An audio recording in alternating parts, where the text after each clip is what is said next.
Oh, hey there. This is, of course, another episode of Bingo Bongo. I'm your host, Kevin McAllister. On today's episode of Beanbag Talks, I'm going to discuss a little bit more in depth on the art of acting. More specifically, objectives and super objectives. Now, what exactly do I mean by objectives and super objectives? Of course, my character has a set goal and he wants to get there. Well, this can be boiled down to 3 simple questions about your character and the whole play as itself. What do I want? Why do I want it? And how will I get it? Now, in the book, the Stanislavski System, he breaks it down into a couple simple steps. First, you want to look at your character, look at what they're saying, and break it down piece by piece. This is what we call scoring. Now, through scoring, you're going to have these chunks of dialogue or monologue, and you want to give each one a active verb. Now, I'll give you an example later, but the reason you want this is because in order to understand what the character's action is at any given moment, an actor must analyze the essence of every event. Actions must be strongly related to the idea of the play. Everything an actor does on stage must contribute to this. It has to be justified. Even if you're not doing anything or saying anything, but you're still on stage, or you're still performing and entertaining, what are you doing? If you're just being quiet in the corner, if you don't want to be a part of the action, maybe you're holding your hands, being quiet. If you're scared, maybe you're making yourself little, looking away. But I have an example for you. In Joseph Kesserling's play, Arsenic and Old Lace, there is a character that I've played called Dr. Einstein. Now, I'm going to break down his objective and super objective through his dialogue. Now, I've already broken it to a piece right here. And there's a part where, at the beginning of this character's arc, him and his master, Chani, walk into their aunt's house, Chani's aunt's house, and pretty much demand to be had. They want to be in the house because they're on the run from the police. But the aunts don't want him there anymore. He's a pretty estranged son. So, to calm things down, Einstein says, "Chani, you're home in this lovely house."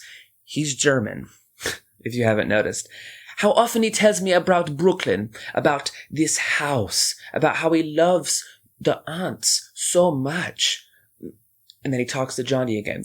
"They know you, Chani," goes back to the aunts. "You know it's Jonathan. Speak to him. Tell him so."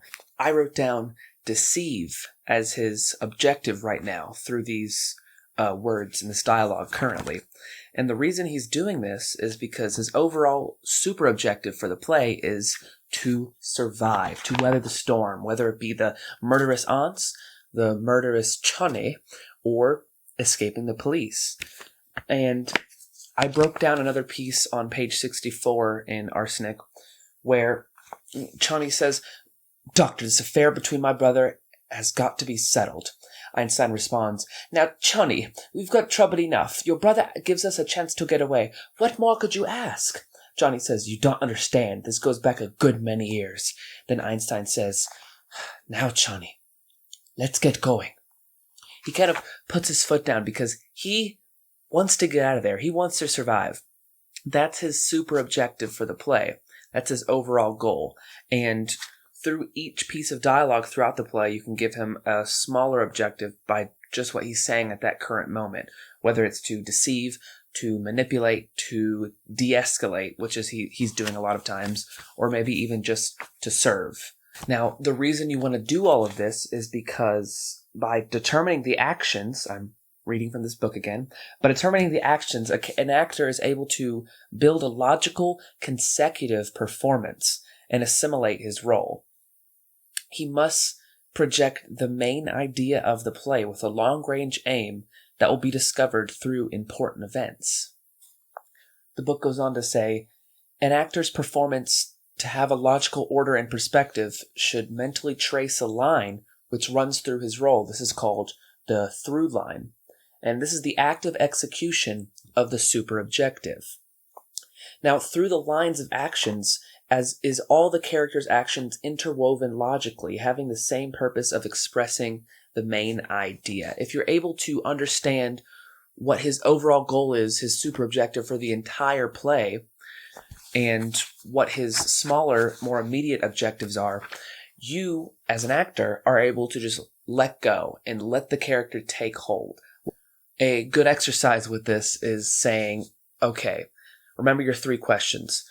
There's a door over there. There isn't. I'm acting. There's a door over there. I want to get through it. Okay, that's what I want. But why? Determining why will determine how. Why? Because my lover is on the other door and I haven't seen them in 10 years. Okay, so I'm probably going to open the door real quickly and frantically and with joy and a jaunt in my step. But why do I want to open that door? Maybe there's something scary on the other side and I want to see what it is.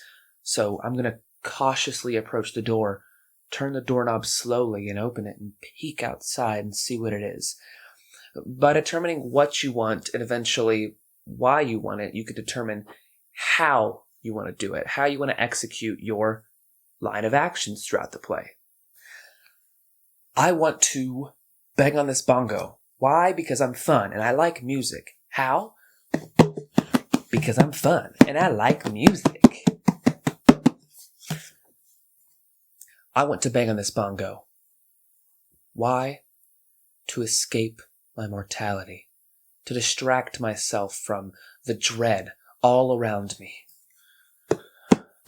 Escapism.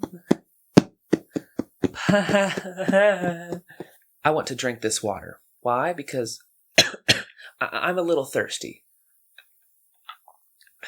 I want to drink this water. Why?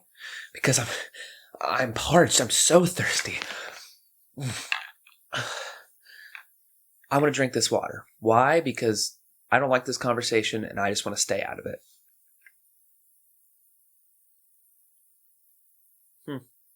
So you could see why this through line of action and asking yourself these 3 simple questions is so important, because it can determine how you act and do anything.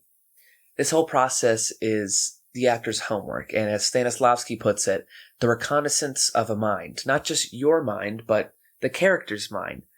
You're putting yourself in their shoes, and like I said, if you could determine what they want, why they want it, and how they're going to get it, you could let go of yourself and give your character the reins to the symbolic sled of acting on stage. And through this, you could even become pretty good at improvisation.